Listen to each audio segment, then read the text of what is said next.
ஜெயிக்கவில்லை என்று வருந்தாதீர்கள். வாழ்க்கையில எப்பவுமே நம்ம ஜெயிக்கல, எதுலையுமே ஜெயிக்கல.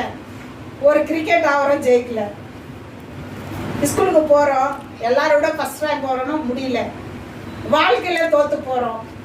அதை பத்தி நீங்க கவலையப்படாதீங்க. அதை பத்தி என்ன பண்ணோமா, கவலையப்படக்கூடாதான்.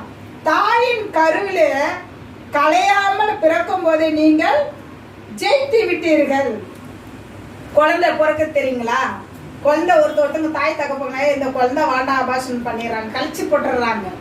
ஆனா நம்மள ஆண்டவர் களையாம முழுசா, கை கோணம் இல்ல, கால் கோணம் இல்ல, கண்ணு கோணம் நல்லா என்ன பண்ணிக்கிறாரு, அவரு சாயெல்லாம் நம்ம கருப்பா இருந்தாலும் வெள்ளையா இருந்தாலும் நம்மளுக்கு நம்ம அழகுதான்.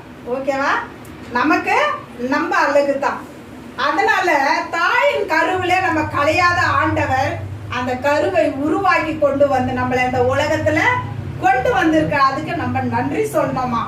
அதுக்கு வேத வசனம் சொல்லுது பாருங்க. சங்கீதம் 71:6 பைபிள்ல சொல்லப்படுகிறது, நான் கர்ப்பத்தில் உருவ வைத்து முதல் உம்மால் ஆதரிக்கப்பட்டேன், என் தாயின் வயிற்றிலிருந்து என்னை எடுத்தவர் நீரே, உண்மையே நான் எப்பொழுதும் துதிப்பேன்.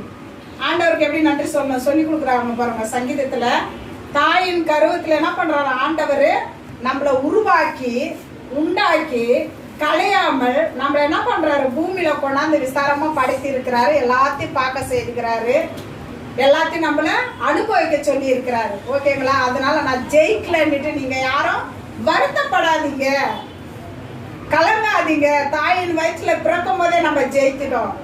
இது வாழ்க்கைன்னா நம்ம எப்பவுமே ஜெயித்துட்டோம். ஓகேங்களா? நெக்ஸ்ட் பாயிண்ட், ரெண்டாவது முடிஞ்சிச்சுங்களா?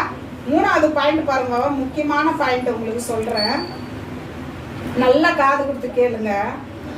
சிறப்பான வாழ்க்கை சீக்கிரத்தில் கிடைக்காது. சிறப்பான வாழ்க்கை சீக்கிரத்தில் கிடைக்காது. பல துன்பங்களை நீ அடையாமல் அது ஒருபோதும் நடக்காது. சிறப்பான வாழ்க்கை கிடைக்கணும்னா என்ன பண்ணணும், பல கஷ்டங்கள், துன்பங்கள், வேதனைகள் எல்லாத்தையும் அனுபவிச்சாதான் நல்ல வாழ்க்கை, சிறப்பான வாழ்க்கை நம்மளுக்கு சீக்கிரமா வருமா.